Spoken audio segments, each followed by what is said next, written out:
ইলিশ মাছের মাথা দিয়ে কচুরলতি, এটা বাঙালির ট্র্যাডিশনাল রান্না। চলো রেসিপিটা দেখে নেওয়া যাক। প্রথমে কচুরলতিগুলো এইভাবে ছাড়িয়ে নিয়ে ধুয়ে নেব, তারপর নুন হলুদ দিয়ে সিদ্ধ করে জল ঝরিয়ে নেব। এরপর কড়ায় সর্ষের তেল দিয়ে ইলিশ মাছের মাথাগুলো ভেজে নেব। ইলিশ মাছের তেল ছিল, সেটাও তেল দিয়ে নেড়ে নিয়েছি। এবার তাতে দিয়ে দেব পেঁয়াজ কুচি,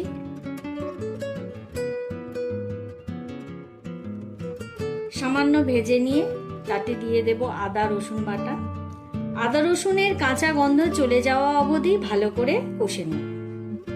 এবার তাতে দিয়ে দেব লঙ্কা গুঁড়ো, জিরে গুঁড়ো, হলুদ গুঁড়ো, সামান্য জল দিয়ে কিছুক্ষণ কষে নেব।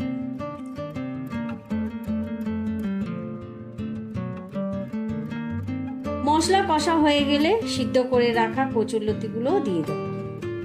এবার মশলার সাথে কচুরলতি ভালো করে মিনিট দুয়েক কষে নেব।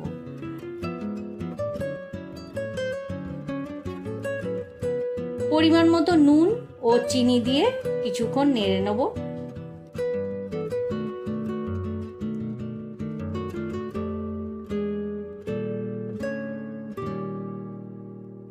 এবার ভেজে রাখা ইলিশ মাছের মাথাগুলো দিয়ে দেব। কিছুক্ষণ নেড়ে নিয়ে সামান্য জল দিয়ে মিনিট 5 ঢেকে হতে দেব। জল শুকিয়ে গেছে, নারকেল কোড়া দিয়ে নামিয়ে নেব। গরম গরম ভাতের সাথে পরিবেশন করুন, দেখবেন স্বাদ হয় অতুলনীয়। রেসিপিটা ভালো লাগলে একটা লাইক করে দিন, আর এরকম আরো ভিডিও পাওয়ার জন্য আমার চ্যানেলটা সাবস্ক্রাইব করে দিন।